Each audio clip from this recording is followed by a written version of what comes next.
زمین اور آسمان کے تمام ایٹم اللہ کی فوج ہیں۔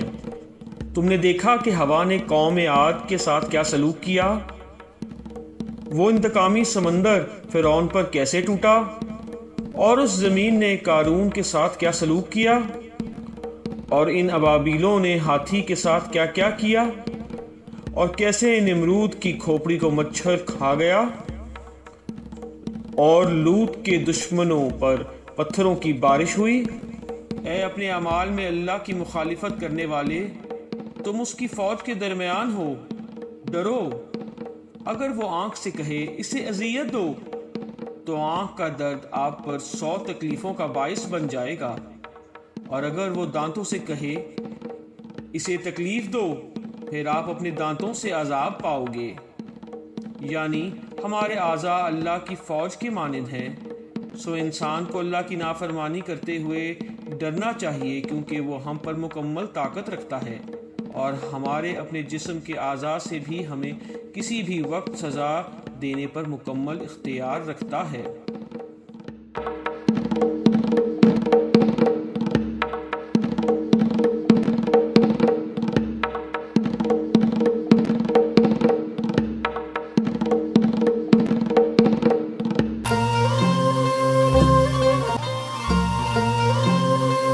اگرچہ اللہ نے آخرت میں جزا اور سزا دینے کا وعدہ کیا ہے، مگر اس کا نمونہ ہمیں ہر لمحہ ملتا ہے جب تمہارے دل کو خوشی محسوس ہوتی ہے۔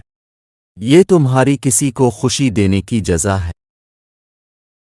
جب تمہیں دکھ پہنچتا ہے، یہ کسی کو دکھ دینے کی وجہ سے ہے۔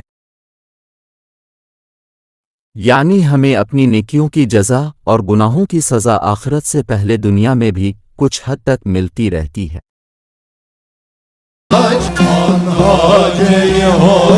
اس دنیا کو حاصل کرنے کے منصوبے بیکار ہیں، اس دنیا کو ٹھکرانے کے منصوبے اللہ کی عنایت ہیں۔ اصل منصوبہ تو یہ ہے کہ قیدی قید خانے سے آزاد ہونے کے لیے اس میں سوراخ بنائے۔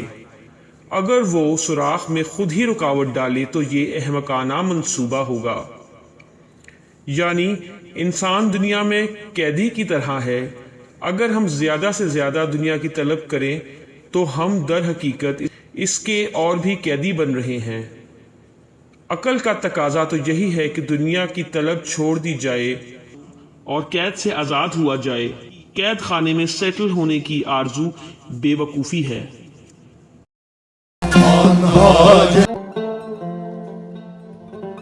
تمہارے دشمن در حقیقت تمہاری دوا ہیں، تمہارے لیے فائدہ مند اور تمہارے دوست ہیں، کیونکہ تم ان سے بھاگ کر تنہائی اختیار کرتے ہو اور اللہ کے فضل کی مدد کو پکارتے ہو۔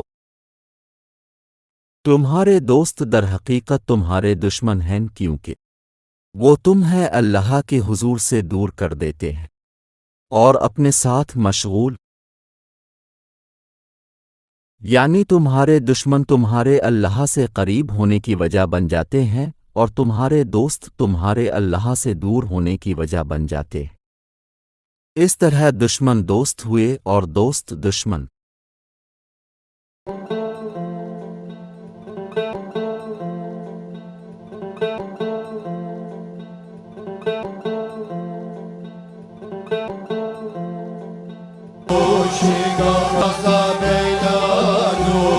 حماقت کی بیماری خدا کے غضب کی وجہ سے لگتی ہے، جبکہ عام مصیبتیں اور بیماریاں خدا کے غضب سے نہیں ہیں، وہ آزمائشیں ہیں۔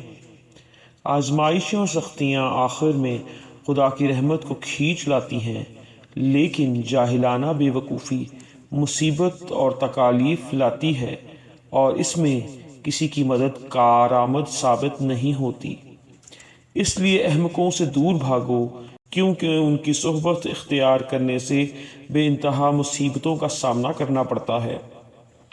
یعنی جب اللہ کسی سے بے انتہا ناراض ہوتا ہے تو وہ بطور سزا حماقت اس پر مسلط کر دیتا ہے،